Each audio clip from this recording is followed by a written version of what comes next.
wabarakatuh.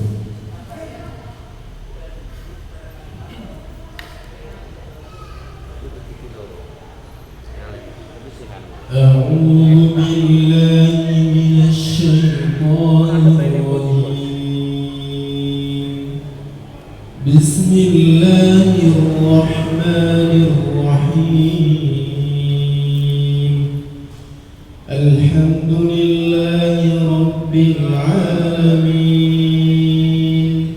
Ar-Rahmanir Rahim. Maliki yaumiddin. Iyyaka na'budu wa iyyaka nasta'in. Ihdinas siratal mustaqim. Siratal ladzina an'amta 'alaihim ghairil maghdubi 'alaihim waladdallin.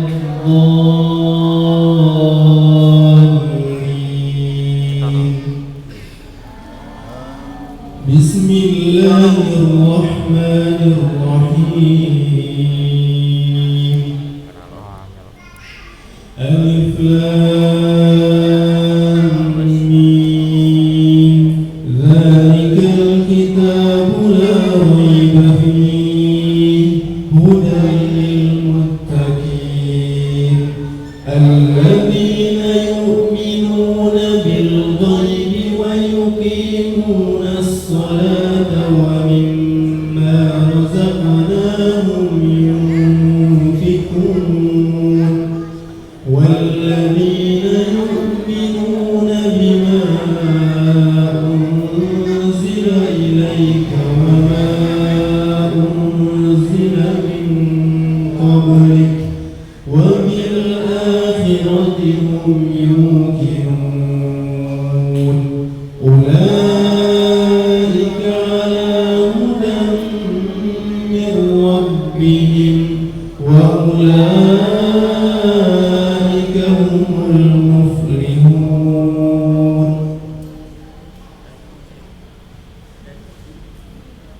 بسم الله الرحمن الرحيم.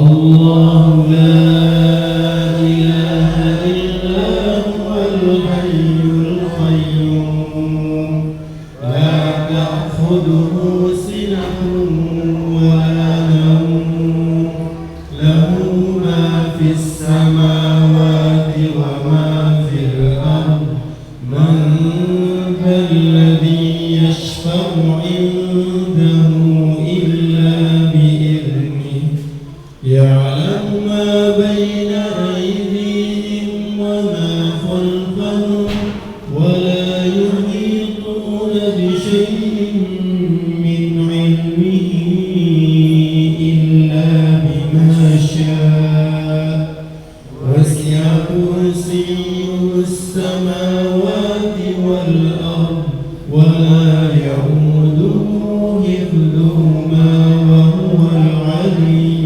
العظيم. بسم الله الرحمن الرحيم.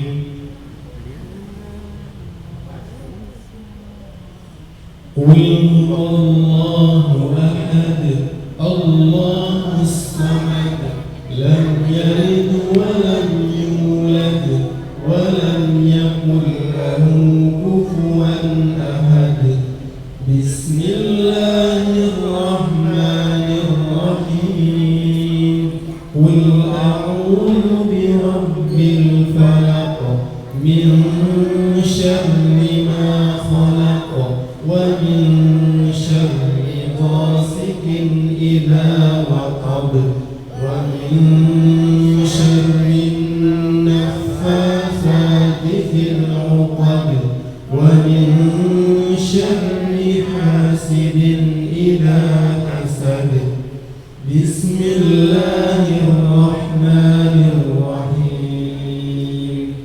قل أعوذ برب الناس ملك الناس إله الناس من شر الوسواس الخناس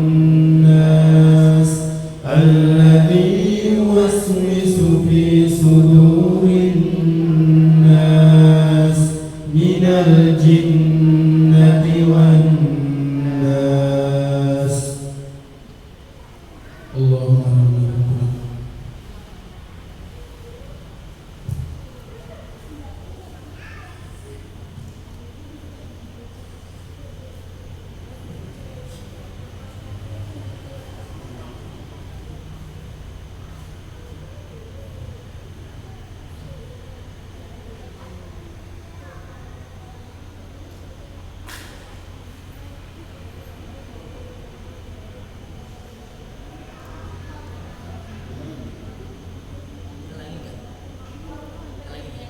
Gimana?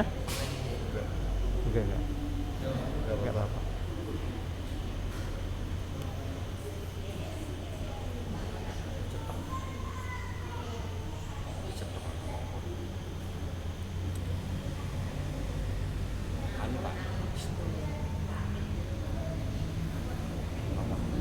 Jenang.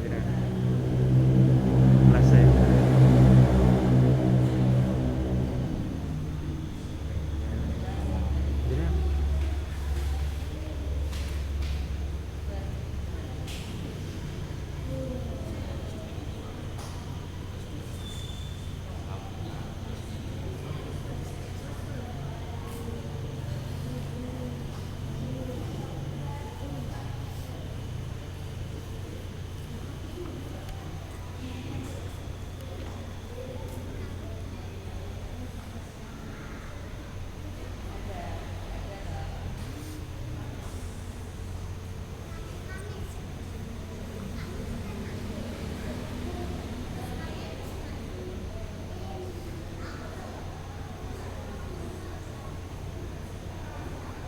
Otomatis ya. Ayo.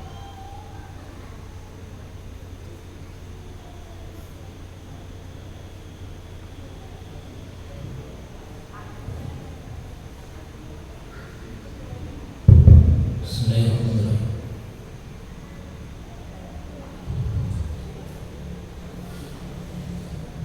Saya turunkan ya, biar nggak terlalu. Bismillahirrahmanirrahim. Assalamualaikum warahmatullahi wabarakatuh. Waalaikumsalam warahmatullahi wabarakatuh. Alhamdulillahilladzi bi ni'matihi tatimmus shalihat. Wassalatu wassalamu ala sayyidis sadat wa ala alihi wa sahbihi ahlil fadaili wal karamat. Subhanaka la ilma lana illa ma 'allamtana innaka antal alimul hakim. Rabbana zidna ilma warzuqna fahma birahmatika ya arhamar rahimin. Allahumma alhimna rushdana waftah lana qulubana wahdina ila siratikal mustaqim. Hadirin hadirat muslimin muslimat, bersyukur kehadirat Allah dengan sama-sama mengucapkan alhamdulillahirabbil alamin. Bersalawat kepada Rasulullah habibana wa nabiyyana Muhammad sallallahu alaihi wasallam. Innallaha wa malaikatahu yusalluna 'alan nabi ya ayyuhalladzina amanu sallu 'alaihi wa sallimu taslima. Hadirin hadirat, bapak-bapak, ibu-ibu, para tokoh masyarakat, alim ulama, para sesepuh, cukupan dari guru kami, adik-adik remaja, para pemuda, semua yang hadir di majelis ini, di rumah Allah yang mulia, di masjid besar Mujahidin Gondang, maupun yang mengikuti via live streaming di YouTube komunitas Wong Gondang, bukan Wong Sragen, Wong Gondang, maupun yang mengikuti via live Facebook yang rutin mengikuti selama ini. Mungkin teman-teman sebelum memulai sempatkan untuk buka Facebook, buka YouTube, kemudian share. Ada perwakilan yang share begitu, kemudian juga panitia ada dikirimkan ke grup ya, agar semua bisa mengikuti pada kesempatan malam ini. Semua kita adalah hamba-hamba yang dimuliakan Allah, amin ya rabbal alamin. Kaji kita pada malam ini satu tema lanjutan, merupakan rangkaian daripada tema-tema kita, yaitu Materi ini cukup berat karena terkait dengan konsep. Ya, kita telah melalui beberapa tema yang saya review, konsep Quran, kemudian konsep wahyu, kemudian konsep mukjizat. 3 itu. Kita masuk konsep turunnya Al-Qur'anul Karim atau yang disebut dengan nuzulul Quran. Biasanya tema nuzulul Quran ini selalu diputar secara berulang, ya, tahunan, sanawiyan, yaitu pada momentum ya bulan Ramadan. Ada momen memperingati nuzulul Quran. Barangkali tema ini nanti ada erat kaitannya dengan terkait dengan bulan Ramadan itu. Saya ingin memulai dari malam ini agak cuacanya agak-agak di luar mendung tapi di dalam cerah. Nah, padahal saya sempat pesimis ada tidak jamaah, tapi ternyata ramai, entah mungkin karena faktor ada baksonya. Nah, di luar tadi ada dorongan. Betul apa tidak baksonya keluar malam ini? Panitia itu pajangan aja atau betul? Serius kan? Insya Allah. Kalau begitu ngaji kita tak perlu sampai malam-malam. Khawatir tukang baksonya nanti begini. Baik, ya. Disiapkan apa yang menjadi tugas kita. Silakan untuk menyimak, mencatat, ya, dan lain. Ya, adik-adik yang kecil-kecil ini biarlah dia bermain dengan dunianya. Cukup dilihat dari jauh. Ya. Ini yang adik-adik ini kelihatan busuk, 5 menit lagi goyang. Tolong nanti dijaga, ya. Baik, hadirin hadirat rahimakumullah. Terkait dengan pembahasan nuzulul Quran, kita akan melalui 5 pembahasan. Pembahasan yang pertama, bahwasanya Al-Quran itu berada di Lauhil Mahfuz. Di mana? Lauhil Mahfuz. Ini istilah asing. Sebagian besar kita baru mendengar istilah ini. Apa itu Lauhil Mahfuz atau Lauhil Mahfuz? Ya, lauh artinya lembaran, mahfuz artinya yang terjaga. Satu catatan yang dia berstatus terjaga karena dia adalah milik Allah Subhanahu wa ta'ala. Sebelum Al-Quran diturunkan, Al-Quran berada di satu tempat, yaitu di Sidratul Muntaha, berada pada Lauhil Mahfuz, yang merupakan kitab yang terpelihara atau Kitabul Maknun. Disebutkan berdasarkan firman Allah Subhanahu wa ta'ala surat Al-Buruj, ya, surat Al-Buruj. A'udzubillahi minasyaitonirrajim. Bismillahirrahmanirrahim.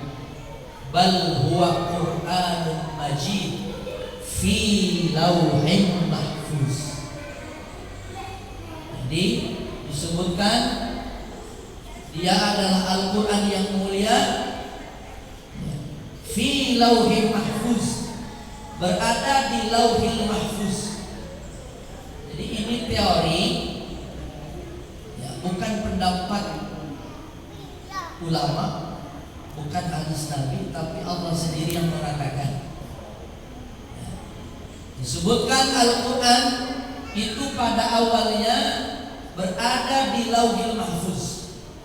Ini Allah sendiri yang mengatakan dalam surat Al-Buruj ayat yang ke-79. dan yang ke-80, 79, 80. Bal huwa Qur'anun Majid fi lauhin mahfuz.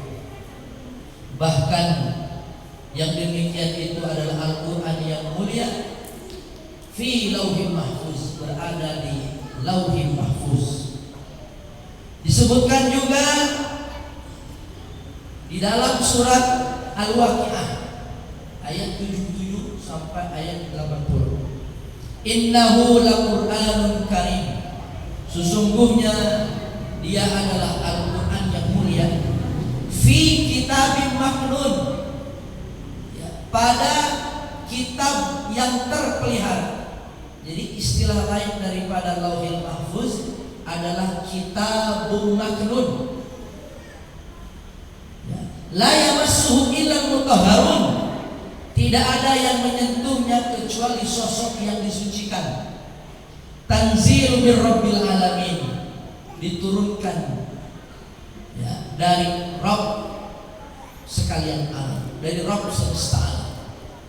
Bapak Ibu yang dirahmati Allah Subhanahu wa taala, maka kesimpulan Al-Qur'an sebelum turun itu berada di dalam satu tempat yang disebut dengan Lauhil Mahfuz. Dia bermakna kitabun maknun, catatan yang terpelihara atau kitab yang terpelihara. Maka ini menurut Allah Subhanahu wa taala yang diabadikan di dalam surat Al-Waqiah. Bapak Ibu yang dirahmati Allah Subhanahu wa taala, istilah Lauhil Mahfuz dan kitabun maknun ini juga, ya, sama dengan cerita tentang qada dan qadar. Kita masih ingat bahwasanya sebelum Allah menjalankan kehidupan manusia di atas muka bumi ini, terlebih dahulu Allah mencatat skenario. Maka disebutkan Lauhil Mahfuz itu juga Allah mencatat skenario kehidupan di alam ini sebelum kejadiannya. Nah, kita selalu menyebut, dek, pertemuan kita ini telah tercatat di Lauhil Mahfuz. Itu obrolan suami istri. Ya. Malam ini kita berkumpul, ya, tanggal 26 malam, ya, suasana di luar dingin karena musim hujan, tidak ada yang tahu, tapi oleh Allah sudah dicatat. Di mana dicatatnya? Di Lauhil Mahfuz, ya, di Lauhil Mahfuz disebutkan ma asaba min musibatin, tidaklah tragedi, ya, yang terjadi itu, ma asaba min musibatin, tidaklah suatu tragedi menimpa, ya, fil ardi, di muka bumi, wala fi anfusikum, yang terjadi kepada dirimu, illa fi kitabin min qabli an nabraha, kecuali semuanya telah tercatat sebelum terjadinya. Bapak Ibu yang dirahmati Allah Subhanahu wa taala, tidak ada tragedi di atas muka bumi ini yang menimpa alam semesta di atas muka bumi, termasuk yang menimpa kamu, yang menimpa kita, kecil ataupun besar, kecuali semuanya telah tercatat di Lauhil Mahfuz. Ya. Dalam ayat yang lain, hatta miwarakin, sampai daun yang jatuh, rambut yang rontok, itu semuanya tidak luput daripada pengetahuan Allah. Maka dikatakan pengetahuan Allah itu meliputi apa? Meliputi catatan, yang mencatat dulu. Lalu kemudian ada yang namanya kehendak masyiah. Baru setelah Allah ada kehendak, baru terjadi. Jadi tidak ada yang luput daripada pantauan Allah. Tidak ada yang luput daripada, semua adalah kehendak Allah Subhanahu wa taala. Inilah ketika kita bicara tentang Lauhul Mahfuz. Bapak Ibu yang dirahmati Allah Subhanahu wa taala, ada juga keterangan ayat tentang posisi Lauhul Mahfuz. Pertama, cerita tentang Isra dan Mi'raj Nabi. Masih ingat Nabi Isra ya, pada bulan Rajab itu dalam peristiwa Isra dan Mi'raj, perjalanan dari Makkah sampai ke Al-Aqsa.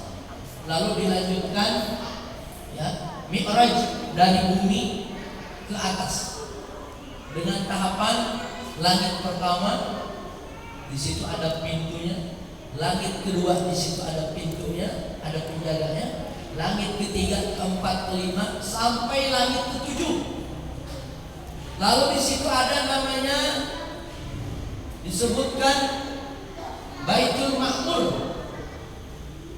Ya. Bahkan dalam hadis itu disebutkan tanda-tanda Baitul Ma'mur itu, di situ ada malaikat ya, yang hilir mudik, yang jumlahnya setiap hari ada 300.000 malaikat. Dan malaikat yang hari ini lewat tidak akan pernah lewat untuk selama-lamanya. Jadi betapa alam semesta ini luar biasa. Malaikat yang hari itu lewat berjumlah 300.000 itu tidak akan lewat lagi di hari berikutnya. Allah bernama malaikat itu banyak sekali. Berikut dengan tugasnya ya, yang mana tugas utamanya adalah beribadah, patuh dan taat kepada Allah. Nanti disebutkan dalam riwayat itu, Sahih Bukhari disebutkan ya, jenis pepohonannya besar-besar itu di Baitul Ma'mur ya. Baru ada disebut Sidratul Muntaha. Maka para ulama menyimpulkan ya, posisi Lauhul Mahfuz itu di situ. Di situ ada lembaran Allah yang menjadi rahasia Allah. Nah, ini posisi ya, satu keterangan mengatakan itu. Disebutkan la yamassuhu illa mutahharun. Al-Quran yang mulia itu tidak ada yang boleh memegangnya kecuali sosok yang disucikan. Sekarang makna sosok yang disucikan itu siapa? Jawabannya adalah malaikat. Jadi Al-Quran yang asli, yang disebutkan dari awal sampai akhir, sebagaimana Quran yang kita baca sekarang, itu ada di Lauhul Mahfuz ya, catatan yang aslinya. Tidak boleh ada yang menyentuh kecuali malaikat. Sosok yang disucikan adalah malaikat. Maka dari keterangan ini ada ulama yang mengambil makna ya, lalu dijadikan sebagai hukum fikih, bahwasanya orang ya, dalam memegang mushaf Al-Quran itu harus suci dari hadas. Dalilnya ini la yamassuhu illal mutahharun. Padahal ayat ini sebenarnya merujuk kepada ayat ataupun Al-Quran yang asli di Lauhul Mahfuz yang menyebutkan tidak boleh ada yang menyentuhnya kecuali sosok yang disucikan, yaitu malaikat. Tapi oleh ulama ditarik kesimpulan, Al-Quran yang ada sekarang di bumi itu tidak boleh ada yang menyentuhnya kecuali dalam keadaan suci. Maka dalam mazhab fikih, orang tak boleh sentuh Al-Quran ya, dalam keadaan berhadas. Ini masuk dalam kategori adab ya, dalam kategori adab ya. Sebagiannya disebutkan perempuan yang haid boleh tidak pegang mushaf. Bu, boleh tidak pegang mushaf perempuan haid? Boleh tidak, Bu? Nggak boleh. Kalau baca Quran, pegang sama baca beda. Ada yang orang bisa baca tanpa pegang mushaf, ya. deras dari hafalan dia tanpa pegang. Ya, disebutkan pendapat yang bisa kita ambil untuk perempuan haid dilarang pegang mushaf. Tapi untuk membaca Quran tanpa mushaf boleh. Ya, ini pendapat yang bisa kita ambil. Bayangkan kalau perempuan tak boleh pegang, tak boleh baca, satu pekan kosong dari Quran, lama-lama kerasukan jin. Makanya boleh saja setelkan Quran atau tolong bacain dong, saya lagi haid. Tapi kalau pegang nggak usah. Atau tolong bukakan Quran. Saya nggak perlu itu. Ini terjadi dengan mahasiswi yang di Al-Azhar harus menempuh ujian mata kuliah Al-Quran. Ya, itu kalau dalam keadaan haid repot. Ya, gimana mau murojaah, gimana mau hafal, dan itu taruhannya bisa tinggal kelas 1 tahun. Ya, maka ada fikih-fikih inilah digunakan. Ya, maka ulama mengambil itu ya, terkait dengan la yamassuhu illa mutahharun. Hatta mutahharun ini adalah sebenarnya malaikat. Ustaz, bagaimana dengan posisi makhluk yang lain seperti jin? Ya, nenek moyangnya jin bernama iblis. Ya, iblis ini pasti jahat, namanya juga iblis. Ya, tapi keturunannya dari iblis, ya, jin itu ada terbagi 2, ada yang muslim, ada yang kafir. Yang kafir ini punya hobi mau menembus ke langit untuk mencuri data-data rahasia. Di Lauhul Mahfuz ada Quran yang asli. Di Lauhul Mahfuz ada catatan skenario Allah terkait dengan kehidupan alam semesta. Maka tengok keterangan yang kedua disebutkan tadi, keterangan yang pertama. Keterangan yang kedua tentang Lauhul Mahfuz di atas disebutkan dalam surat gimana? Tabarakalladzi biyadihil mulk wa huwa ala kulli syai'in qadir. Surat apa?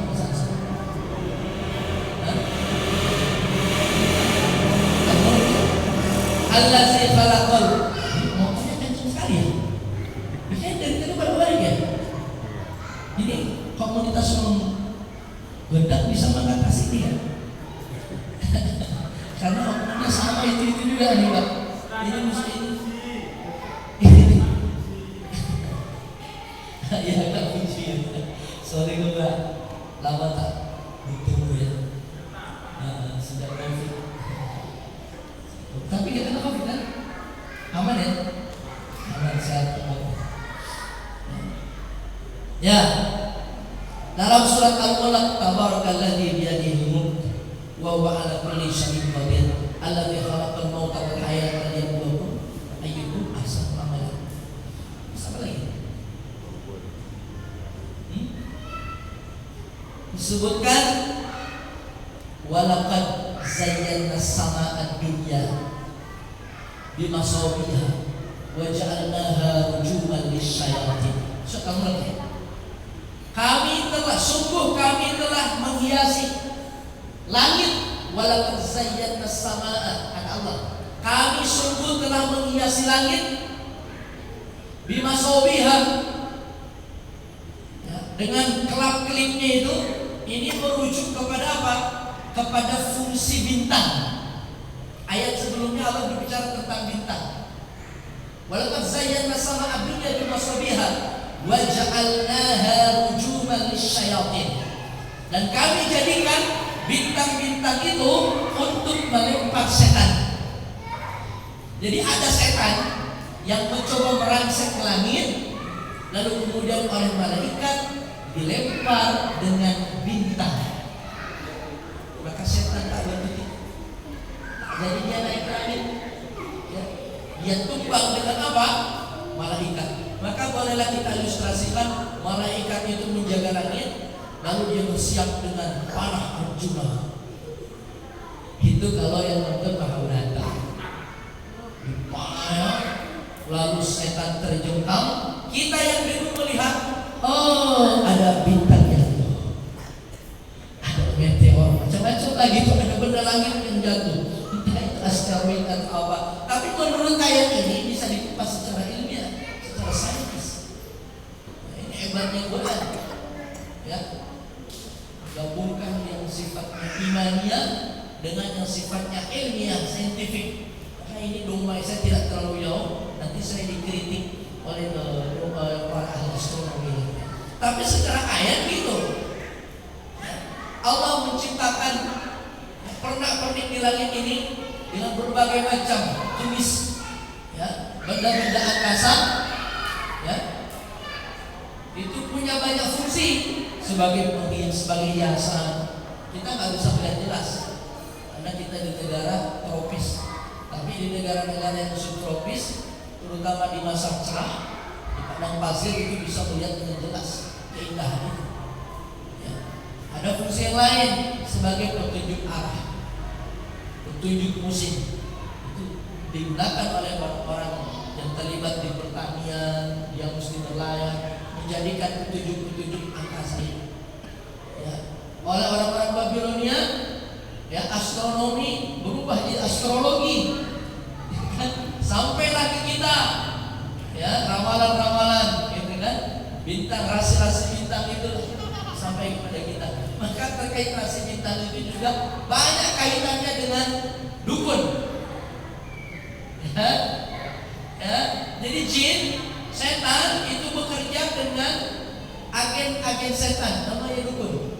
Mereka berkolaborasi, ya, dukun memberikan imbalan kepada setan. Setan menuntut feedbacknya juga, lalu terjadilah yang namanya kontrak. Kontrak. Ya. Maka kasusnya berbagai macam datang kepada orang bintang. Dukun disebut orang bintang karena yang datang goblok. Bukan disebut orang bintang karena yang datang goblok. Kasusnya banyak, masalah jodoh datang. Bisnis makin lancar datang. Besok nih musim-musim nyalek gitu datang. 2024 besok, ya, serentak dari level daerah, kabupaten, terus nanti provinsi sampai pusat. Yang paling laku yaitu orang pintar itu, karena yang datang goblok. Ya, itu nanti buat tuh. Maka disebutkan surat Al-Falaq bicara, ya, orang-orang yang datang ke situ orang-orang sakit hatinya. Ya, dia datang kepada musuh Tuhan, musuh dia juga setan. Saya mau tanya, Bapak Ibu pengen ketemu setan? Halo, pengen ketemu setan? Pernah ketemu setan? Komunitas Wong Sragen termasuk pembunuh hantu ya? Komunitas penggondang kan ada tuh, nyari konten tuh sampai dari pocong tuh, dicari tuh penampakan tuh biar viral tuh sampai hantu dicari gitu. Tapi pada hakikatnya kita takut dengan setan. Tapi ada keadaan tertentu yang orang dalam keadaan sakit jiwanya yang ada mendatangi setan. Padahal setan itu musuh dia, musuh Tuhan juga. Nah itu Pak, dia datang loh. Ya karena setan susah dipanggil, ya, maka dia datang agen-agen setan. Ya, apalagi agen setan sekarang kan sudah modern kan, buka 24 jam. Ya kan, bisa booking online. Ya kan, bisa via Zoom juga kan. Sekarang itu nggak perlu tatap muka, daring bisa, jarak jauh bisa, apa bisa sekarang. Nggak pakai keris, nggak pakai baju hitam-hitam. Sekarang sudah berdasi, bukan praktek. Keren Pak sekarang Pak. Ustaz aja kalah atributnya. Coba lihat para magician, ilusionis, apa ada yang jelek? Ganteng-ganteng, cantik-cantik, masuk TV lagi sekarang. Bahkan ada serial TV, ya, susah banget bedainnya. Ini ustaz apa dukun? Atributnya mirip ustaz, jenggot, serban, pakai jubah lagi. Sampai-sampai ditanya ustaz nih bingung, atribut kita dipakai semua. Bapak perlu ganti bang pakai helm sekarang. Jadi orang jadi susah ngebedainnya. Ini ya, ini kembali disebutkan ya, disebutkan terkait dengan catatan ya, catatan ya, skenario Allah terkait dengan kehidupan ini ada di satu tempat bernama Lauh Mahfuz berdampingan dengan Al-Quran yang asli, itulah Lauhul Mahfuz. Bapak Ibu hadirin hadirat rahimahullah, ini poin yang pertama. Kita masih punya 4 poin lagi. Setelah Al-Quran berada di Lauhul Mahfuz, lalu Al-Quran diturunkan sekaligus. Bapak Ibu, disebutkan Al-Quran berada di Lauhul Mahfuz di luar langit ke-7. Lalu kemudian diturunkan sekaligus. Ya. Al-Quran diturunkan sekaligus dari Lauhul Mahfuz di Sidratul Muntaha ke Baitul Izzah. Baitul Izzah itu adalah satu tempat yang ada di langit dunia. Di langit dunia. Jadi kita ini di atas kita ini ada yang kita sebut ya lapisan-lapisan, atmosfer, stratosfer dan seterusnya, ada 7 lapis. Maka disebutkan kurang lebih ya bayangan kita ya, disebutkan Baitul Izzah itu adanya, Baitul Izzah itu adalah Baitul Izzah yang ada di langit dunia ya, di langit pertama ya, disebutkan sama dunia, langit dunia ya. Kalau yang tadi yang di mana? Yang di Isra Mi'raj namanya Baitul Ma'mur. Khawatir saya ketukar ya, biar bisa dibedakan. Kalau yang tadi yang malaikat Firawi 300.000 itu setiap hari dan tidak ada yang kembali lagi, namanya Baitul Ma'mur. Kali ini Baitul Izzah. Dia berada di langit dunia, di atas kita, lebih dekat. Ya, kapan itu terjadi? Nah ini, kapan itu terjadi? Yaitu bulan Ramadan. Bulan Ramadan. Bapak Ibu yang dirahmati Allah Subhanahu wa taala. Ya. Bulan Ramadan. Kata siapa? Al-Qur'an turun di bulan Ramadan. Bapak Ibu, siapa yang bilang? Allah sendiri yang bilang. Syahrul Ramadan alladzi unzila fihil Quran. Al-Baqarah ayat 185. Syahrul Ramadan alladzi unzila fihi Al-Quran adalah bulan Ramadan diturunkan di dalam bulan itu Al-Quran. Sekarang kita berpikir sebenarnya diturunkan model apa di bulan Ramadan itu? Terjawab sekarang. Ternyata diturunkan bulan Ramadan itu adalah turunnya yang pertama yang sekaligus bluk dari Lauhul Mahfuz ke Baitul Izzah di langit pertama ataupun di langit dunia, bulan Ramadan. Sekarang saya tanya lagi, Ramadan itu kan 1 bulan, bisa 28, bisa 29. Jangan-jangan di awal atau jangan-jangan di tengah. Allah mengatakan, Inna anzalnahu fi lailatul qadar. Kami menurunkan dia, bukan Al-Quran. Kapan? Pada malam Qadar, bukan pada malam Lailatul Qadar. Lailah itu malam. Pada malam Qadar. Seperti apa malam Qadar itu? Khairun min alfi syahr. Pada malam itu kualitasnya lebih baik daripada alfi syahr, 1000 bulan. Kenapa malam itu sangat berkualitas? Karena ada momen turunnya Al-Quran. Makanya di dalam Ramadan itu ada namanya Lailatul Qadar. Bahkan disebutkan bagaimana malam Lailatul Qadar, malam yang penuh dengan cahaya. Bahkan cahaya malaikat ini tertutupi dengan cahaya Lailatul Qadar.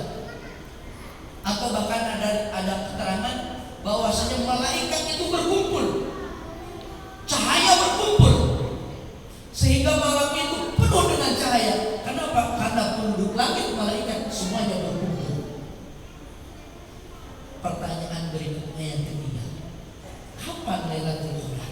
Tadi kan pertanyaannya kapan turunnya? Jawabannya bulan Ramadan. Bulan Ramadan kapan? Jawabannya adalah Lailatul Qadar. Sekarang Lailatul Qadar kapan? Mau kita aja memburu Lailatul Qadar? Disinilah para sahabat mulai ngotak-ngatik. Yang ngotak-ngatik sahabat bukan kita, sahabat Nabi. Mereka yang dianggap paling dekat dengan Nabi, paling ngerti tentang agama. Ya kira-kira Lailatul Qadar waktu itu, yang waktu itu turun Al-Quran cuma sekali-kalinya sekaligus itu, ya kira-kira pertengahan bulan Ramadan, 14, 15, 16, boleh juga lah 17. Pertengahan menurut sahabat Ibnu Abbas, ahli tafsir dari kalangan sahabat. Ya, bagi teman-teman yang ingin memiliki kitab tafsir Ibnu Abbas, sampai ke kita, Masya Allah ya. Sahabat Nabi hidup sezaman dengan Nabi, tapi tafsir dia sampai dituliskan sampai ke kita.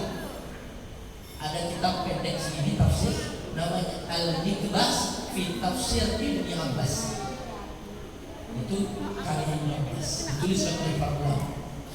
Di sini yang cukup ahli di Sragen itu Kiai Haji Abdul Affandi, ya orang Muhammadiyah. Itu kalau dalam rapat saya selalu mengikuti, selalu disajikan tafsir Ibnu Abbas. Dia cukup pakar untuk membahas tentang tafsir Ibnu Abbas. Kata dia, Lailatul Qadar yang dimana waktu itu Al-Quran turun sekaligus kira-kira pertengahan bulan Ramadan. Maka oleh ulama dipilihlah kira-kira tanggal berapa yang pas. Kayaknya cocok di 17 Ramadan. 17 Ramadan, karena dia Lailah malam, maka dipatenkan malam 17 Ramadan. Maka kita sekarang memperingati nuzul Quran malam 17 Ramadan setiap tahun. Padahal disebutkan Ibnu Abbas pertengahan, tapi ya kita kan pengen formil, ya kan? Pengen formil di level negara, tanggal merah diperingati, ceramah di mana-mana, musabaqah tilawatul Quran, musabaqah hifzul Quran, musabaqah fahmil Quran, kalau perlu musabaqah amalul Quran, berlomba mempraktekkan Al-Quran. Belum ada itu, berlomba-lomba mempraktekkan Al-Quran. Jadi diformilkan itu. Apakah bid'ah Ustaz? Kalau sudah ngomongin dikit-dikit bid'ah repot. Maulid Nabi, apalagi nuzul Quran, Isra Mi'raj, bid'ah. Umat kita sekarang, generasi muda kita, kalau nggak dibegitukan nggak ngaji, ambil momen, ya, ambil momen. Nah, hadirin hadirat rahimahullah. Jadi itulah bulan Ramadan, Lailatul Qadar harus disepakati malam 17 Ramadan. Sekarang pertanyaannya, ini saya tanyakan juga di forum ini beberapa waktu yang lalu. Kalau begitu Lailatul Qadar itu sudah atau belum? Sudah atau belum? Sekali apa berulang-ulang tiap tahun? Sampai kita memburu Lailatul Qadar. Ngapain intikaf? Ngapain nyari Lailatul Qadar? Dipilihin malam ganjil. Ustaz, malam ini sepi banget. Kata Lailatul Qadar. Malam ini ngantuk. Pol Ustaz. Kata Lailatul Qadar. Tanda-tandanya sepi bikin ngantuk. Karena memang menjadi ujian bagi orang yang mau beribadah. Sekarang pertanyaannya, Lailatul Qadar itu sudah belum? Sekali pada waktu itu atau berulang-ulang setiap Ramadan hadir? Halo, mulai ragu-ragu nih. Jangan-jangan besok nggak dari Lailatul Qadar lagi. Saya katakan Lailatul Qadar yang ketika Al-Quran turun itu cuma sekali dan telah terjadi. Untungnya Nabi SAW bersabda terkait dengan Lailatul Qadar.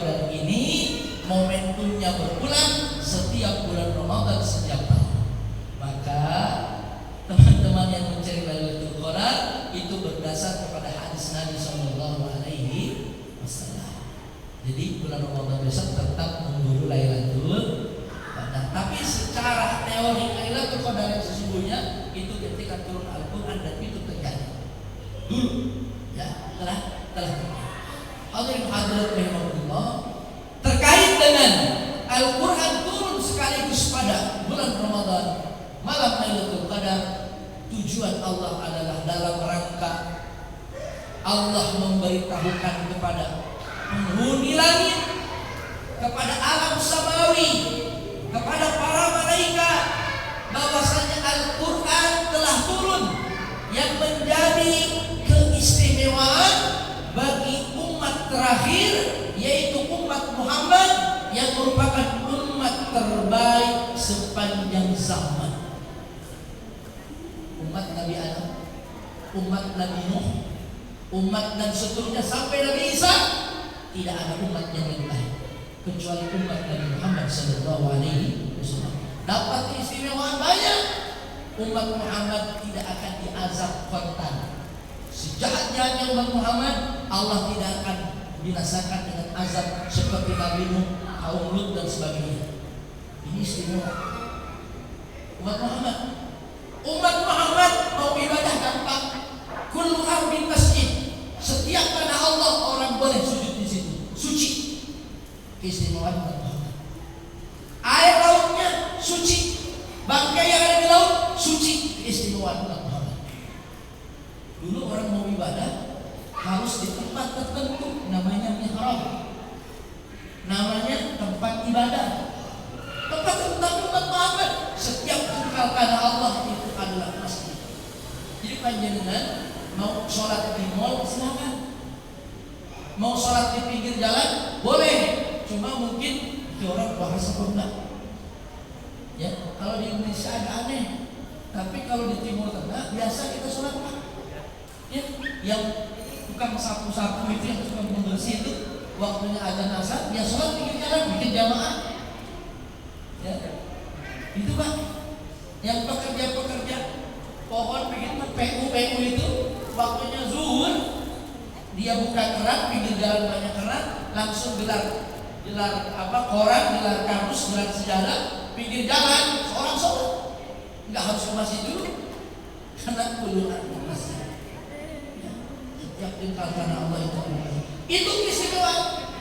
Sudah begitu umatnya paling akhir, tapi di sini hisabnya paling duluan. Halo, Bu, Pak, umatnya Nabi Adam, umatnya Nabi Nuh, umatnya Nabi Idris, sekarang mereka di alam barzakh. Ketika nanti dibangkitkan, mereka antri.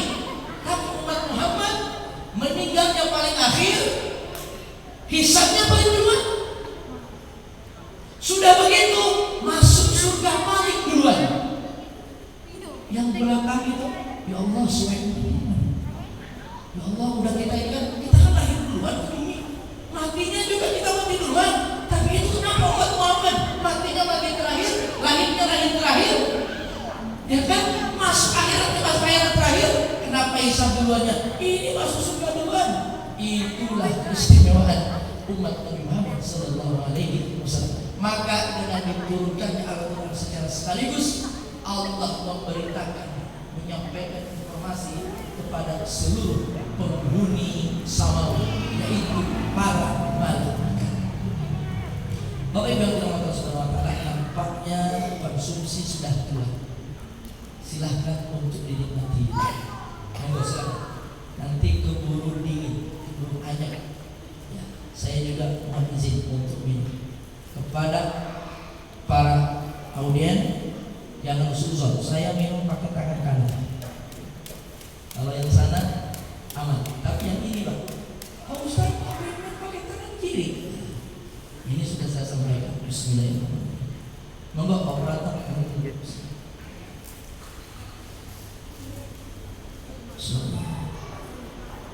Menang tehnya spesial, selalu spesial.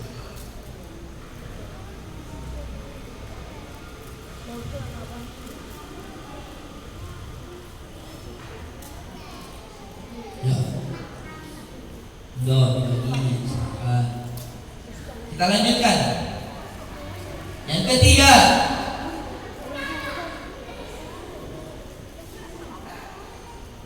Al-Quran diturunkan secara bertahap. Setelah Al-Quran berada di Lauhul Mahfuz, lalu diturunkan secara sekaligus. Sekarang dari langit dunia yang disebut dengan Baitul Izzah itu diturunkan secara berangsur-angsur. Inilah yang disebut dengan teori diturunkan oleh malaikat Jibril kepada Nabi Muhammad SAW secara berangsur-angsur, secara bertahap. Maka logis dalam hal ini, logika kita mengatakan, oh, kenapa dibuat dalam dua kejadian itu? Pertama dari langit yang sangat jauh itu, lalu ke langit yang dekat dengan manusia, agar Jibril tidak bekerja terlalu ekstra. Gitu. Bukan berarti Jibril dengan kekuasaan Allah tak mampu. Ya, nanti kita akan tahu bagaimana intensitas Jibril yang setiap waktu mendampingi Nabi Muhammad SAW. Maka dikatakan, ya, al-munazzala ila Nabi Muhammad SAW biwasitati malaikat Jibril alaihi salam, ar-ruhul amin, ruh yang terpercaya, ruh yang tidak pernah salah adres, ruh yang tidak pernah korupsi ayat, ya, selalu tepat sasaran dan tidak pernah ketinggalan satu ayat. Itulah ruhul amin, Nabi malaikat Jibril alaihi salam. Maka disebut Jibril itu malaikat nomor 1, top 10 yang paling pertama. Jibril baru yang kedua Mikail, Jibril, Gabriel, Rafael. Yang kedua Mikail, Michael. Yang ketiga guru PAUD biasanya paham, guru SD. Bapak-bapak ini yang lupain. Israfil, ya, Israfil, malaikat Jibril bekerja. Nanti dalam pembahasan iman kepada para malaikat itu, Jibril bekerja, ya, mendapatkan tugas dari Allah untuk menyampaikan wahyu Allah kepada 120.000 nabi dan rasul. Jibril diakhiri dengan Nabi Muhammad SAW. Sekarang Jibril sudah pensiun. Maka kalau ada orang ngaku nabi, ya keliru. Secara konsep Jibril sudah pensiun. Ada Jibril pensiun, ada yang ngaku-ngaku malaikat Jibril, namanya Lia Eden. Kemarin itu kita bahas, ya. Di mana di Bekasi begitu. Ada nabi palsu namanya Ahmad Musadik. Dua-duanya ditangkap Polri. Hebatnya Polri kita. Ya, nabi palsu ditangkap, malaikat Jibril ditangkap. Lebih hebat daripada CIA dan FBI. Ya kan? Inggris saja nggak berani tangkap nabi palsu. Yang ada Ahmad Mirza Ghulam, ya, lari ke Inggris, dapat suaka di Inggris, nggak berani ditahan. Tapi Polri kita bisa nangkap. Akhirnya Nabi Musadik dengan malaikat Jibril ditaruh dalam satu sel oleh Abu Bakar. Mari kita tanya, wahai malaikat Jibril, kenalkah kamu dengan orang ini? Kata malaikat Jibril, saya tidak kenal. Wahai Nabi Ahmad Musadik, kenalkah dengan malaikat Jibril? Saya juga nggak kenal, katanya. Oh, berarti dua-duanya palsu, Pak.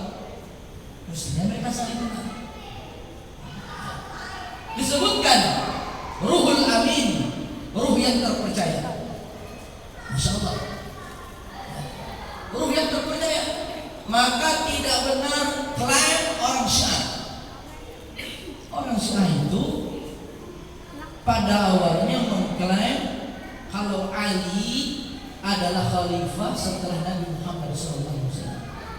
Dengan hadis Ghadir dalam peristiwa Ghadir disinyalir kalau Nabi Muhammad berwasiat kepada Ali bahwasanya sepeninggalku adalah Ali.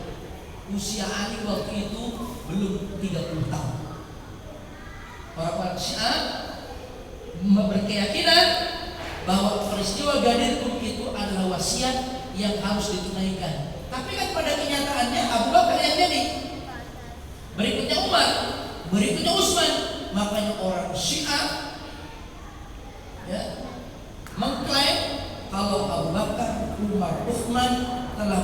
mengambil haknya Ali. Klaim itu tidak benar, tuduhan itu tidak benar. Peristiwa Ghadir Qum juga tidak bisa dibuktikan.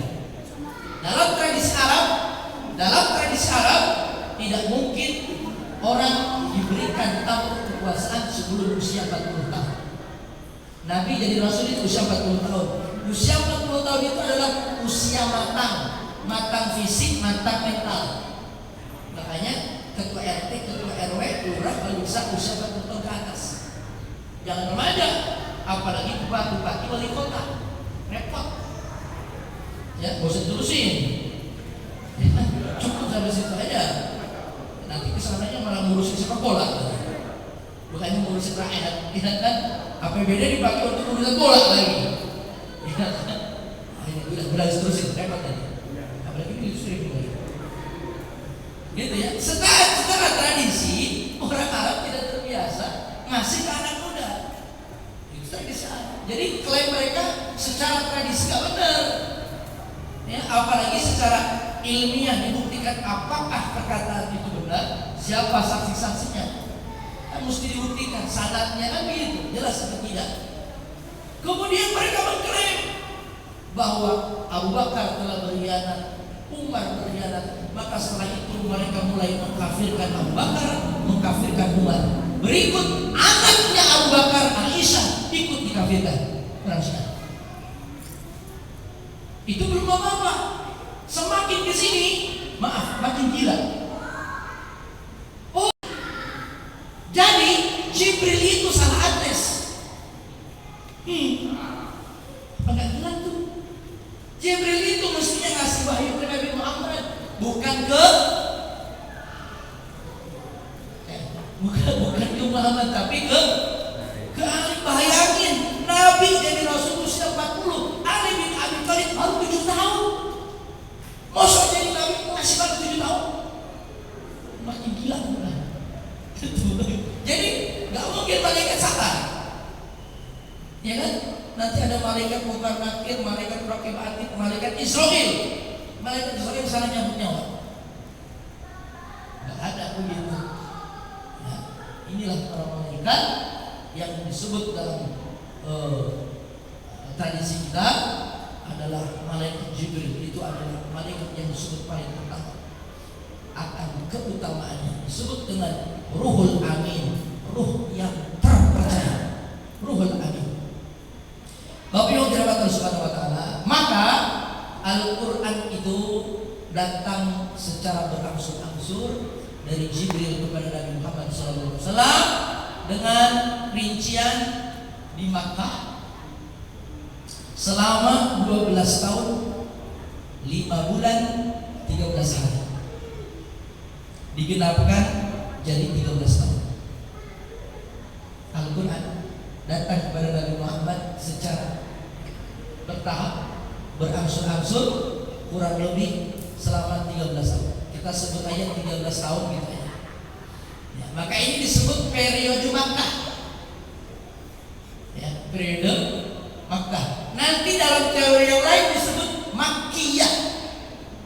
Jadinya kemana-mana kan teorinya kan? Turun di Makkah disebut Makkiyah, 13 tahun.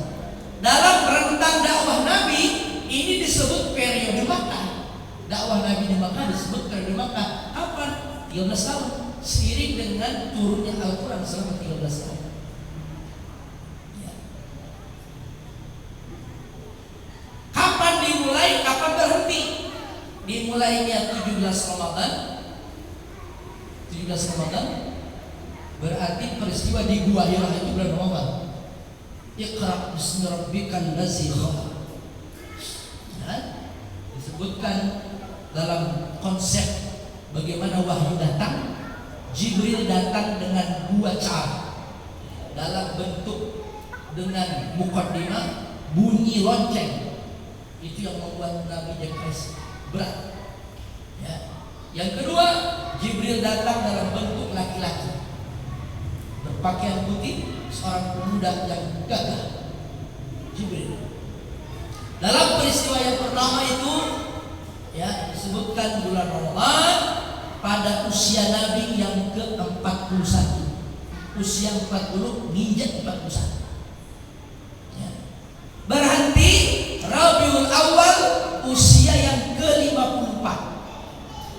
Maka peristiwa hijrah itu ya, di dalam dua sur itu disebutkan ada ayat turun, la takhaf wa la tahzan innallaha ma'ana, terkait dengan temannya yang menemani yaitu Abu Bakar Siddiq. Ya, jangan takut, jangan sedih, Allah bersama kita. Dalam ayat yang disebutkan ya, wallahu salisuhuma, kita ini berdua sedangkan Allah yang ketiganya. Ini di Makkah. Sekarang di Madinah. Di Madinah 9 tahun 7 bulan 9 hari, dibulatkan 10 tahun. Dimulai bulan Rabiul Awal tadi tahun 54 dan berakhir bulan Zulhijjah pada tanggal 9 tahun 63. Ini terjadi pada peristiwa Haji Wada, usia Nabi yang ke-63. Nabi bersama jamaah haji bergerak dari Madinah 100.000 sahabat. Lalu bergabung dengan jamaah yang datang dari Yaman, dari tempat lain, dari orang-orang Makkah juga. Lalu berkumpul di Arafah, puncak jamaah haji, puncak ibadah haji 9 Zulhijjah, wukuf di Arafah. Nabi berkhutbah.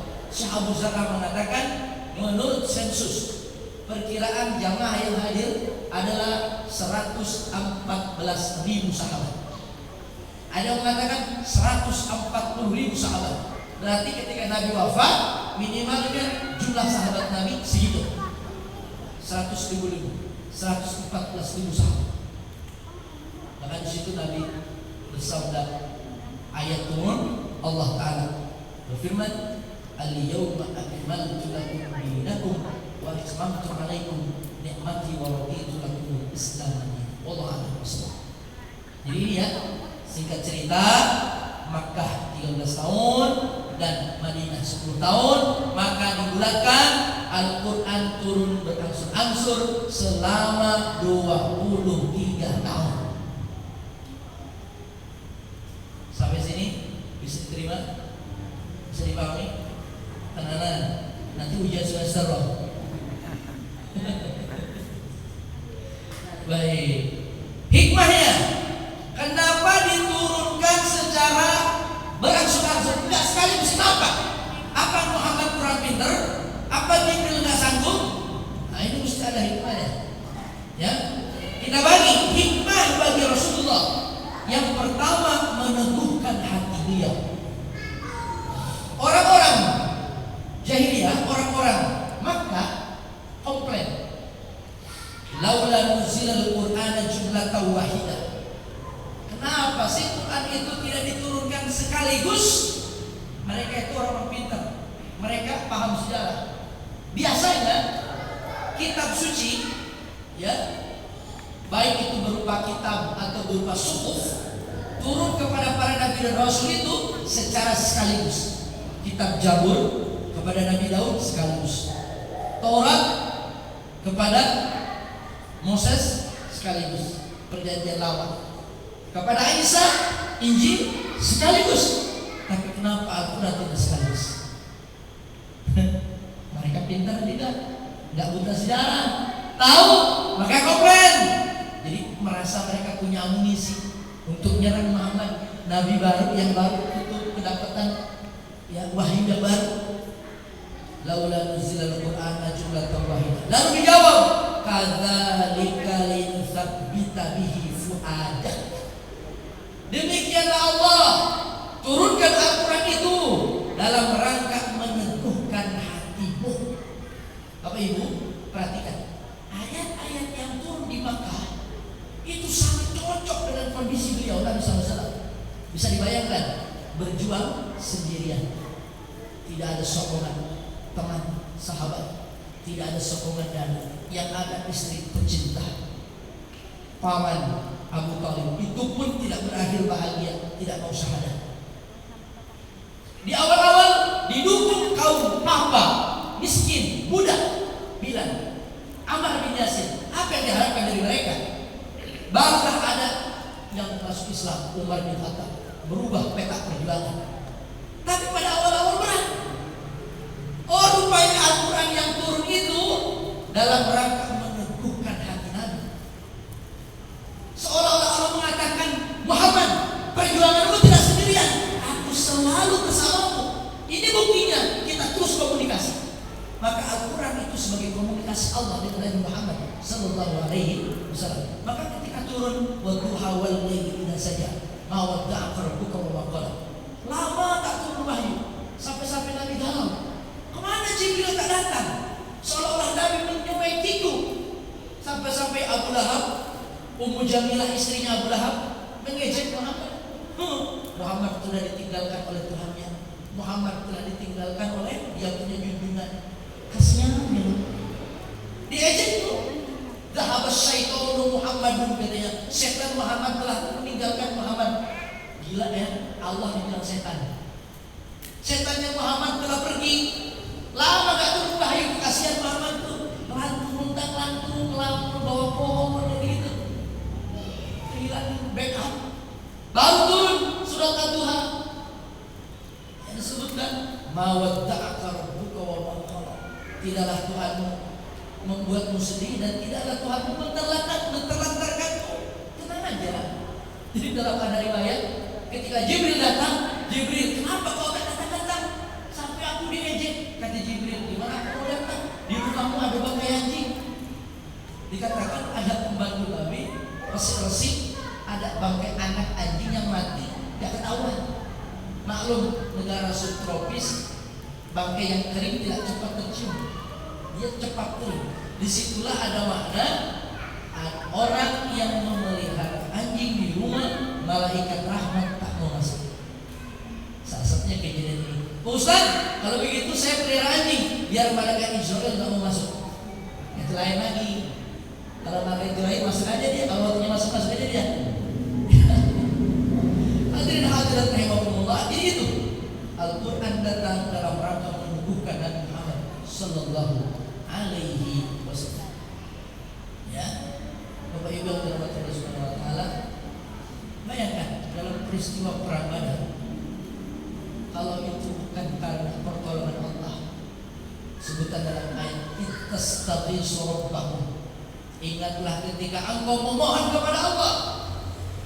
Nabi Muhammad, ketika kaum muslimin yang jumlahnya cuma 300, mereka sudah berada di medan Badar, angin super-super. Ya, mereka tidur lelap. Besok mau mati, malamnya masih sempat tidur. Panjenengan besok mau akad nikah, malam apa bisa tidur? Besok mau ujian nasional, besok mau ujian PNS, malam apa bisa tidur? Besok mau divaksin, malam apa bisa tidur? Tidur aja kalau divaksin bisa. Intinya bahwa tapi Allah turunkan ketenangan hati. Malam itu orang-orang tidur pulas. Di seberang sana orang-orang kafir berpesta pora, ya, campur sari, disco, ya, was macam-macamnya. Besok mau menang, besok mau menang. Di saat yang sama Nabi sallallahu alaihi wasallam berdoa kepada Allah, Allahumma in tuhlika hazihi salah fa innaka lan tu'budu abadan. Ya Allah, kalau Engkau tak tolong sisa orang-orang beriman yang tinggal segini-gininya ini, di dunia ini gak ada orang beriman kecuali kita ini yang jumlahnya cuma 300. Kalau Kau tak tolong kita pada hari ini, fa innaka lan tu'budu abadan, maka Engkau tidak akan ada orang yang menyembah selain. Itu namanya doa yang mengancam. Doa tapi ancam. Maka besoknya disebutkan jawaban Allah, wa inni numiddu bi alfin minal malaikati murdifin. Kami bantu dengan 1000 malaikat.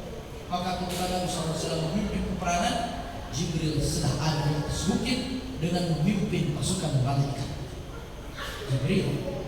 Maka inilah pola, ya, yang dibangun komunikasi dalam rangka meneguhkan hati Nabi SAW, bagian daripada hikmah diturunkan Al-Quran secara berangsur-angsur, menjawab tantangan dengan mukjizat. Banyak sekali pertanyaan-pertanyaan yang bersifatnya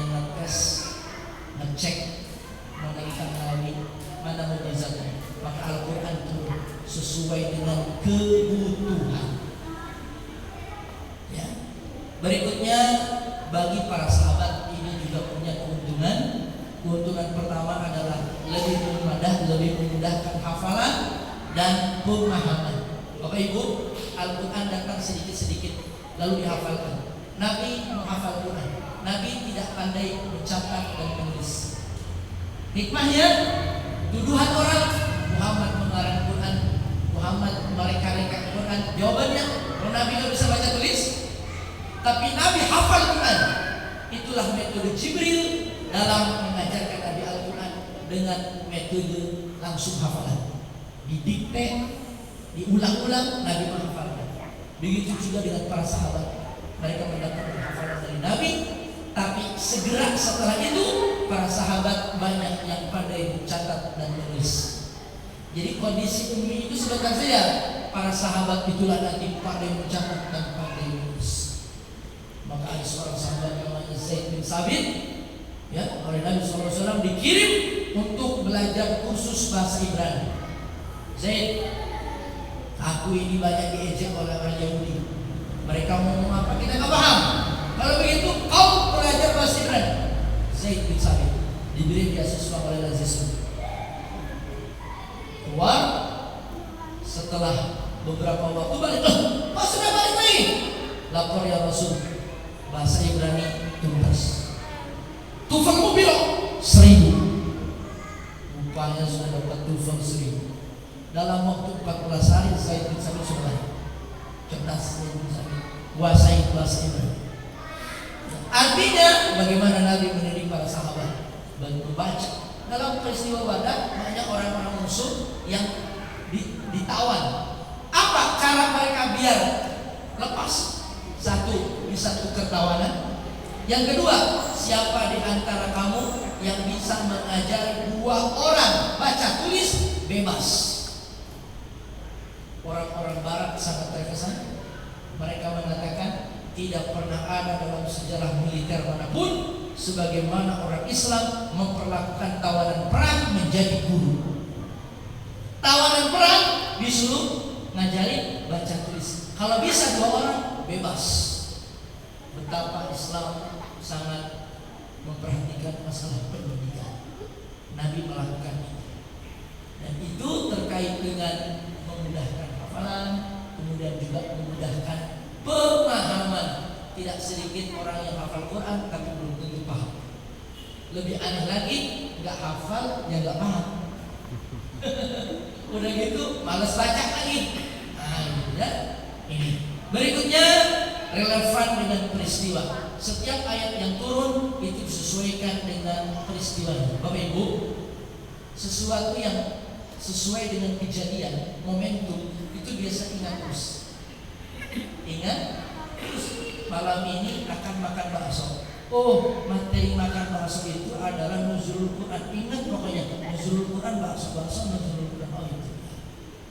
Ingat kan terus? Ya, ingat-ingat dulu waktu panjenengan kenal dengan suami waktu itu apa momentumnya? Oh Pak Ustaz, waktu itu kami sedang tabligh akbar lalu hujan deras. Setelah bubar kami mencari sendal masing-masing. Ketika kami mencari sendal, dia mencari sendal, ternyata sendal kita tertukar. Jadilah saling pandang memandang. Oh, ingat pertemuan, ingat sendal. Ada momentum, ada peristiwa. Ingat jadinya. Nah, banyak ayat turun. Abasa wa tawalla. Nabi nyuekin ada seorang sahabat namanya Abdullah bin Maktum. Turun ayat teguran dari langit. Anja'ahul a'wam, Nabi ditegur, Muhammad jangan kayak gitu. Mentang-mentang dia buta terus mencuekin, langsung Allah tegur dari langit. Ada Abu Bakar sama Umar diskusi di masjid, ribut. Yang diomongin masalah agama, diskusi di masjid bagus. Di situ ada Nabi. 2 orang itu langsung ditegur oleh langit. La tarfa'u aswatakum fawqa sautin nabi. Jangan kamu angkat suaramu di atas suara Nabi. Kenapa? Gak sopan. Padahal yang diomongin agama. Nabi juga nggak protes. Nabi di situ. Tapi Allah langsung tegur. Ayat itu turun berdasarkan peristiwa. Jadi orang mudah ingatnya. Ada surat At-Tahrim. Nabi SAW ya mendapatkan perlakuan dari istri-istrinya. Ya kan? dikeroyok sama istrinya, bini-bininya tuh. Ya, gara-gara kehadiran istri yang cantik namanya Maria Al-Qibtiyah. Nanti turun surat At-Tahrim. Ya kapan-kapan kita cerita. Ya ayyuhan nabi la tuharrimu ma ahallallahu laka tabtaghi mardata azwajik. Terus. Nabi tentang kehidupan Nabi digoncang isu. Ya, Siti Aisyah. Ya. Lalu nanti turun. Lalu tentang hijab. Ya, turun kepada istri-istri Nabi terkait dengan menggunakan cadar. Cadar bagi istri-istri Nabi wajib, tapi bagi untuk perempuan sekarang tidak wajib, sunnah. Silakan yang berpakai, tapi untuk istri Nabi pakai cadar. Istri saya waktu di Mesir pakai cadar. Kalau sekarang tidak, pakainya masker. Yang pakai cadar silakan, yang tidak pakai cadar pun tidak masalah. Ya. Tapi yang bapak-bapak jangan membuli yang bercadar. Oh, Ustaz, orang itu ada ninja, tidak boleh. Jangan ya. Nah, yang mau dibilang dibuli itu yang tidak tutup aurat. Nah, itu yang pantas dibuli, pantas diingatkan agar segera menutup aurat. Berikutnya, metode bertahap dalam menetapkan hukum. Sedikit lagi, sebentar lagi makan bakso. Metode bertahap dalam, Bapak Ibu, saya ambil contoh bagaimana metode Islam dalam menetapkan hukum. Ada penyakit masyarakat yang harus ditetapkan secara bertahap, tak bisa sekaligus. Misalnya penetapan pengharaman khamr. Bapak Ibu, bisa dibayangkan satu masyarakat yang kalau bangun pagi yang diminta cium. Mana cium? Khamr. Boleh wedang cium. Pagi-pagi minum khamr, Pak. Bangun tidur. Ya, di kantor sudah disiapkan. Monggo Pak Kepala Sekolah, ini ciumnya merek baru. Rapat begitu, jago begitu. Malam kumpul-kumpul RT RW minumnya khamr. Ya. Gimana cara ngerem orang untuk menjauhi khamr caranya? Sama seperti kita minum wedang teh. Ini saya udah habis berapa kelas nih. Dari pagi istri saya wedang teh. Di kantor wedang teh. Rapat wedang teh. Ya. Barusan ngaji sama anak pada maghrib, Ustaz teh enggak air putih. Nanti mau ketemu teh lagi di gondang semua. Betapa kita minum intensitas. Bayangkan teh haram. Sampai protes betul.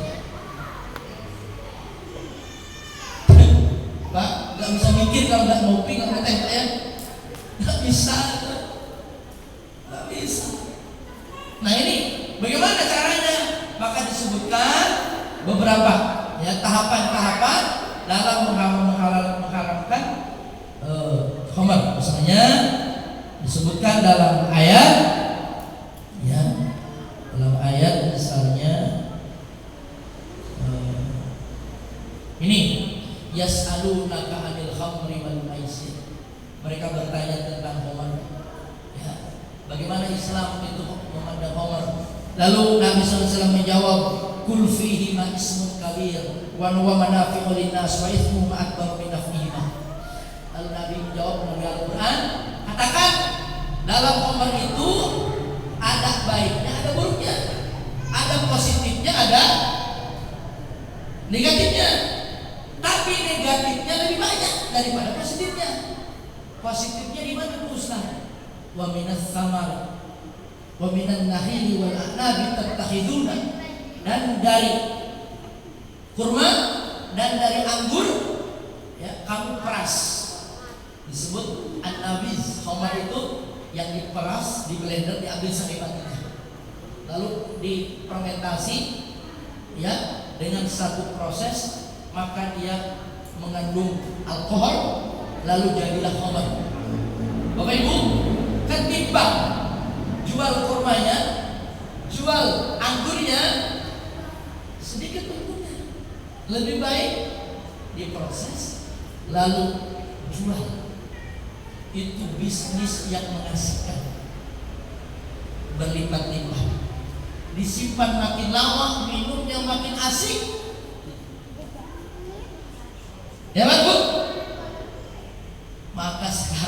nanam ganja, ya, 1 hektar panen seumur hidup. Ya kan Pak? Di Aceh, di Sumatera, opium, ya, asik. Apa? Bisnisnya asik, mengkonsumsi juga asik. Waktu-waktu musim dingin begini di daerah subtropis, minum sedikit aja, menghangatkan badan. Ya kan? Yang para olahraga itu mau banyak minum sedikit untuk menambah gairah. Sebelum tinju minum dulu sedikit, menambah gairah. Sebelum sepak bola minum dulu, menambah gairah. Wah kan? Sebelum ngaji minum dulu sih, menambah gairah. Itu asik tuh. Tapi gitu, dari asiknya dengan negatifnya lebih banyak negatifnya. Berapa banyak orang yang nggak bisa ngerem, ya, badannya rusak, akalnya tak sehat. Kalau lagi ngamuk-ngamuk, istrinya habis, anaknya habis, isi kulkas entek, nasi sebakul untuk sekeluarga habis. Ya kan? Mending kalau itu, gimana kalau terjadi berbagai macam kejahatan? Innal khamra rasulul zunub. Khamr itu, arak itu kepalanya kejahatan. Orang mabuk diajak ngapain aja mau dia. Diajak rampok berangkat, diajak berzina oke, diajak membunuh orang, ayo. Itu kalau orang yang dalam otaknya sudah terpengaruhi oleh khamr, oleh alkohol. Luar biasa. Caranya begitu dulu. Orang-orang waktu itu yang kadung biasa minum khamr diajak berpikir, ya, dalam khamr itu ada manfaat, ada juga madarat. Lalu kemudian diturunkan. La taqrabus sholata wa antum sukara. Sekarang waktu sholat jangan mabok. Kira-kira sholat zuhur jam 11 jangan mabok. Tapi kalau kira-kira jam 6 boleh deh mabok. Kan masih lama sholat zuhur. Ya gitu. Ngaji nih jam sekian. Tapi kira-kira nanti mabok dulu dah mabok lah. Ya kan? Gitu kan? Boleh, tapi waktu tertentu. Nanti barulah setelah masyarakat sudah mampu, sudah besar. Innamal khamru wal maisir wal azlam rijsun min amali syaitan fajtanibuhu la'allakum tuflihun. Khamr, judi sepaket. Kenapa? Bu, khamr, judi sepaket. Orang judi gak mungkin minumnya teh, apalagi minum susu atau madu dan habatus sauda sunnah Nabi. Pasti minumnya khamr. Paling ringan minum kopi. Ya, jauhi agar kamu sukses. Sukses apa? Sukses membina rumah tangga berantakan. Sukses bisnismu agar kamu tidak habis saat kamu di bidang judi, akibat pengaruh arah dan seterusnya. Agar sukses masa depanmu, otakmu juga bisa waras, tidak banyak kabel-kabel yang putus. Wahai generasi muda, la'allakum tuflihun. Maka sampai sekarang Allah diharapkan dalam Islam, walaupun ada manfaatnya dalam kedokteran, ada manfaatnya untuk bius dan lain-lain, ada manfaatnya. Makanya disebut penyalahgunaan narkoba. Tapi kalau digunakan untuk yang benar, tak masalah. Ya ada undang-undangnya. Baik, kemudian terakhir menunjukkan bahwa Al-Quran itu dari Allah yang maha bijaksana. Inilah yang menunjukkan kemahabijaksanaan Allah. Al-Quran diturunkan secara berangsur-angsur. Ayat pertama dan terakhir diturunkan. Bapak Ibu, terakhir. Yang pertama, Al-Quran diturunkan, ada pendapat beberapa. Ada mengatakan surat Al-Alaq 1-5, ada mengatakan surat Al-Mudaththir, ada mengatakan surat Al-Fatihah, ada mengatakan Bismillahirrahmanirrahim. Pendapat yang benar adalah ayat yang pertama turun adalah surat Al-Alaq 1-5. Al-Mudaththir bagaimana? Al-Mudaththir turun setelah surat Al-Alaq. Ada mengatakan Al-Fatihah turun pertama, Ustaz. Al-Fatihah itu dia turun pertama. Yang dimaksud adalah turun yang pertama secara lengkap satu surat. Jadi ini jalan tengahnya. Al-Fatihah itu adalah surat yang pertama turun secara lengkap. Bukan yang pertama turun dari Jibril pada Nabi Muhammad. Al-Fatihah 7 ayat atau 6 ayat itu turun secara bergantian. Kalau Al-Alaq 1 sampai 5, sisanya kapan lagi belakang nanti. Berikutnya adalah yang terakhir. Ada yang mengatakan pendapat surat Al-Maidah, ada yang mengatakan Al-Baqarah 281, ada yang mengatakan An-Nasr idza jaa nasrullahi wal fath. Bapak Ibu yang dirahmati Allah Subhanahu wa taala, yang banyak keterangan beredar yang turun, ayat yang turun yang terakhir bernabi adalah al-yauma akmaltu lakum dinakum, yaitu adalah surat Al-Maidah ayat yang ketiga. Bapak yang dirahmati Allah Subhanahu wa taala, alhamdulillah. Alhamdulillahirabbil alamin. Inilah pembahasan kita pada malam ini, merupakan pembahasan Al-Qur'an, judul yang sangat krusial menjadi pemahaman kita dalam memaknai bagaimana seluruh Al-Quran berkait. Insyaallah Bapak Ibu, sebentar lagi tema-tema yang muncul mudah-mudahan bisa diikuti semuanya. Nanti secara tuntas, nanti Bapak Ibu setelah lulus ujian semester boleh mendapatkan gelar S1 untuk jurusan Ulumul Quran. Ini materi kuliah Pak. Ya, tapi insyaallah karena formatnya santai, seolah-olah ini bukan materi yang berat. Demikian yang dapat saya sampaikan. Tidak perlu ada tanya jawab. Ya, takut tukang bakso dia udah pergi benar. Sudah setengah 10. Kita berdoa kepada Allah Subhanahu wa taala. Mari kita khusyukkan hati kita untuk kebaikan kita, kaum muslimin, muslimat, keluarga kita yang ada di rumah, orang tua kita, tetangga-tetangga kita semuanya, untuk diberikan kesembuhan oleh Allah Subhanahu wa taala. Allahumma shalli ala Muhammadin wa ala alihi wa sahbihi ajma'in. Allahumma inna nas'aluka ilman nafi'an wa amalan mutaqabbalan wa rizqan halalan tayyiban. Allahumma inna nas'aluka salamatan fid din wa afiyatan fil jasad wa ziyadatan fil ilmi wa barakatan fil rizq wa taqwatan fil maut wa rahmatan inda al-maut wa al-maut. Allahumma hawwin alaina fi syakaratil maut wa adkhilna jannata darussalam wal afwa ila al-hisab wan najata minan nar. Allahumma la sahla illa ma ja'altahu sahlan wa anta taj'alul hazna idza shi'ta sahlan. Allahumma salli qur'ana wa umur walidayna wa ila Allah wa jami'il muslimin wal muslimat. Allahumma salli ala muslimin fi Palestin, fi Afghanistan, fi Iraq, fi Suria, fi New Zealand, fi Kashmir, fi India, fi Indonesia ya rabbal alamin. Allahumma irfa'na al-bala wal waba qarana min baladina hadha Indonesia khassatan wa min buldan muslimin ammatan, innaka ala kulli shay'in qadir. Rabbana hab lana min azwajina wa dhurriyyatina qurrata a'yunin waj'alna lil muttaqina imama. Rabbana atina fid dunya hasanah wa fil akhirati hasanah wa qina adzabannar. Subhanakallahumma wa bihamdika rabbil izzati amma yasifun wa salamun alal mursalin walhamdulillahi rabbil alamin.